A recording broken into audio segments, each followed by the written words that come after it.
عرض سلام و ادب دارم خدمت شما و عزیزان.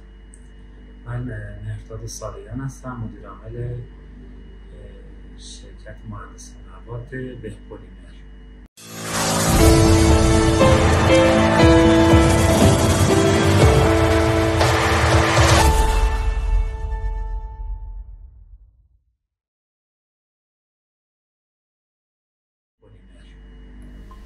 کار ما بیشتر کامپاند و گرانول بازیافت و مواد تخصصی توی پپه یا همون پلیپروپلین کار می‌کنیم.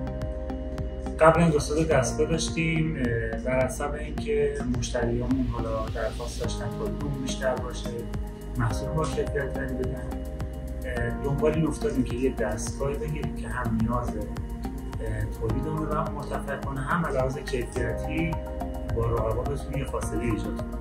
بعد از تحقیقاتی که 1 سال الی 2 سال داشتیم، کم زیاد بالا و پایین، رسیدیم به ماشین سازی حسن‌زاده که البته اینم میگم از قبل باهاشون آشنایی داشتیم، ولی نشده بود که با هم دیگه پروژه‌ای داشته باشیم، خدمتشون برسیم و ازشون کمک بگیریم. که بعد رایزنی‌ها و صحبت‌ها و جلسه‌هایی که داشتیم به اتفاق نظر رسیدیم در مورد باری که میخوام بزنیم، دستگاهی که ایشون میخوام بدن، خدا رو شکر تونستم مجموعه‌شون کار کنیم.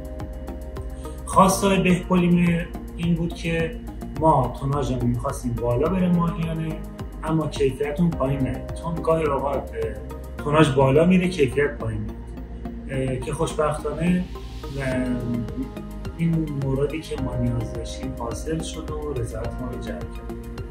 به قرارداد رسیدیم، قراردادی که ساعتی 350 کیلو به ما تولید بده، تا 500 600 قابل افزایش بود. چیزی که ما نیازمند بودیم 350 کیلو بود. خیلی سریع دست به کار شدم با توجه به ضیق وقت، با توجه به اینکه ما مشتری تحت فشار گذاشته بودن. ماشین سازی حسن‌زاده بسیار حرفه‌ای و بسیار دقیق، خیلی سریع با همراهی ما و خیلی استارت خوب از طرف خودشون این کار برای ما انجام دادن.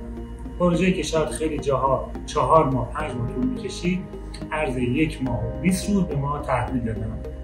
و اینکه برای هر تغییر و کار خاصی که ما داشتیم واقعا همکاری می‌کردن، توضیح می‌دادن، تغییر می‌دادن. بسیار ما راضی بودیم از تحویل دستگاه.